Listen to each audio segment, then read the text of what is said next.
शेंगदाण्याचं पिठलं बनवण्यासाठी 1 वाटी शेंगदाण्याचं कूट घेतला आहे. हा शेंगदाण्याचा कूट आपल्या प्रत्येकाच्या घरी तयार असतो, कारण आपण या भाज्यांमध्ये, कोशिंबिरीमध्ये शेंगदाण्याचा कूट वापरत असतो.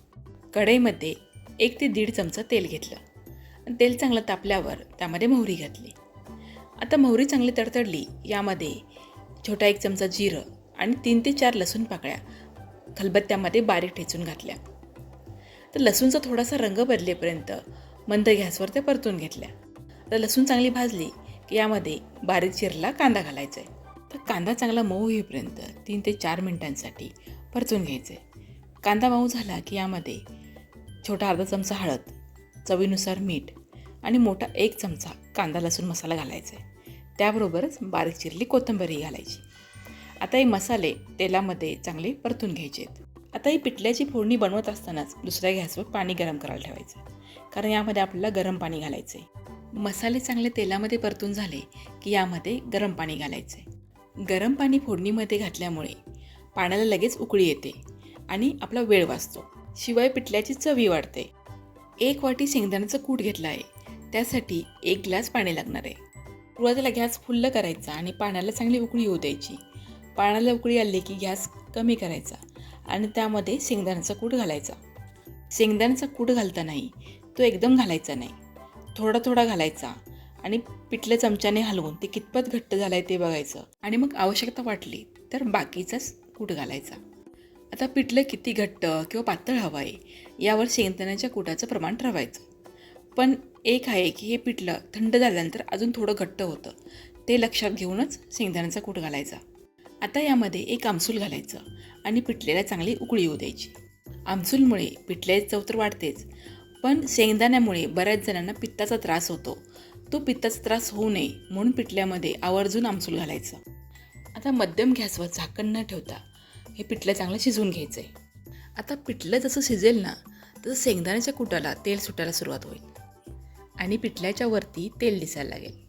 आता सगळ्यात शेवटी बारीक चिरली कोथिंबीर घालायची आणि पिठल्यामध्ये छान मिसळून घ्यायची. आता तुम्ही बघू शकताय पहिल्यापेक्षा पिठलं किती घट्ट झालं आहे आणि थंड झाल्यानंतर अजून घट्ट होणार आहे. तुम्हाला असं वाटलं की पिठलं खूपच घट्ट झालं आहे तर त्यामध्ये थोडंसं गरम पाणी घालून पिठल्याला पुन्हा एकदा 1 उकळी आणू शकता. कमी साहित्यामध्ये झटपट बनणारं शेंगदाण्याचं पिठलं तयार आहे.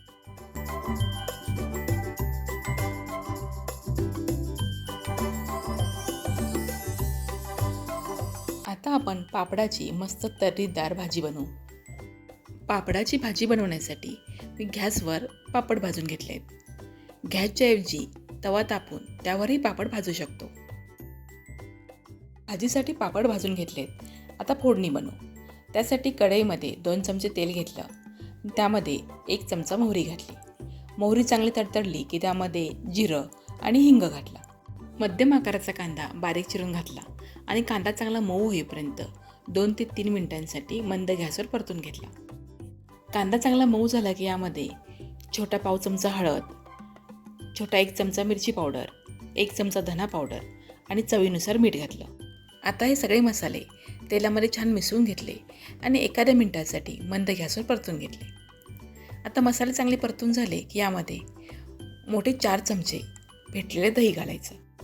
फोडणीमध्ये दही घातल्यानंतर गॅस फुल्ल करायचा आणि एकदम पटपट दही मसाल्यामध्ये मिसळून घ्यायचं, त्यामुळे दही फुटणार नाही. दही मसाल्यामध्ये चांगलं मिसळलं की मसाल्याला तेल सुटायला सुरुवात होईल. तर मसाल्याला तेल सुटायला लागलं की यामध्ये 1 ग्लास पाणी घालायचं आणि दह्यामध्ये छान मिसळून घ्यायचं.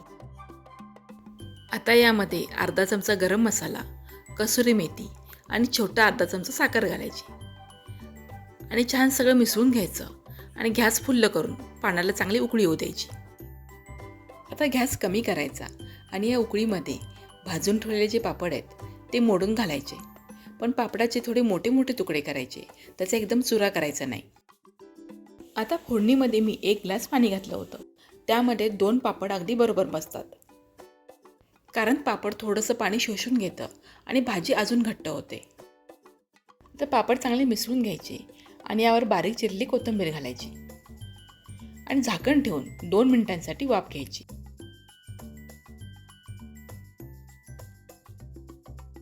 तर अशी ही झटपट बनणारी मसालेदार पापडाची भाजी तयार आहे. ही भाजी तुम्ही भाकरी, चपाती आणि भाताबरोबरही खाऊ शकता.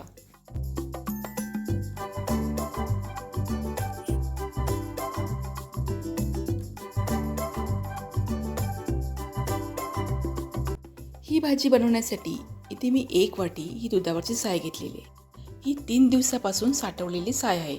जास्त दिवसाची साय घेऊ नका, नाहीतर त्याचा वास येतो. 2 ते 3 दिवस साठवलेली साय या भाजीसाठी वापरायची आहे. ही दुधावरची साय फ्रीजमध्ये ठेवलेली असल्यामुळे ती एकदम घट्ट झालेली आहे. ती चमच्याने हलवून थोडीशी मऊ करून घ्यायची.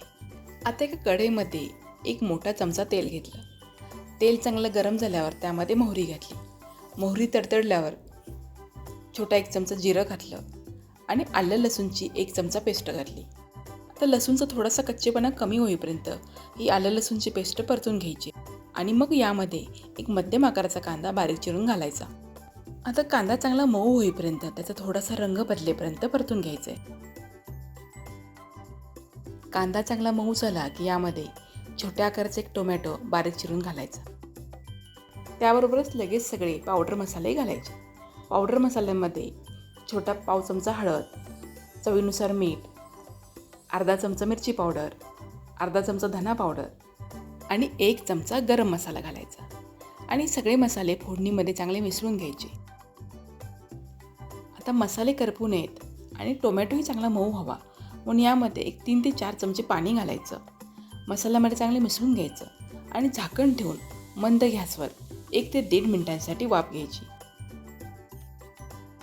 आता बघा कांदा, टोमॅटो, मसाला छान एकजीव झाला आहे.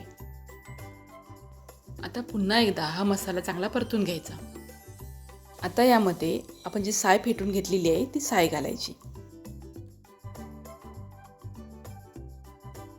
आणि गॅस फुल्ल करायचा आणि साय मसाल्यामध्ये मिसळून घ्यायची.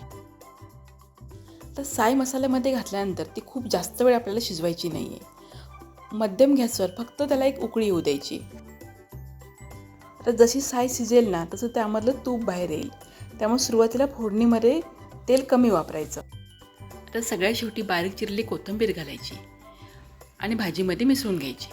आपण मसाला पनीर बनवतो ना त्याच्या ग्रेव्हीची जशी चव असते ना सेम तशीच चव या भाजीची लागते. ही भाजी भाकरी, चपाती आणि भाताबरोबर पण खाऊ शकता. आता ही भाजी थंड झाल्यानंतर बघा त्यावर किती तूप आलं आहे. तरी झटपट बनणारी मसालेदार चमचमीत भाजी एकदा नक्की करून पहा.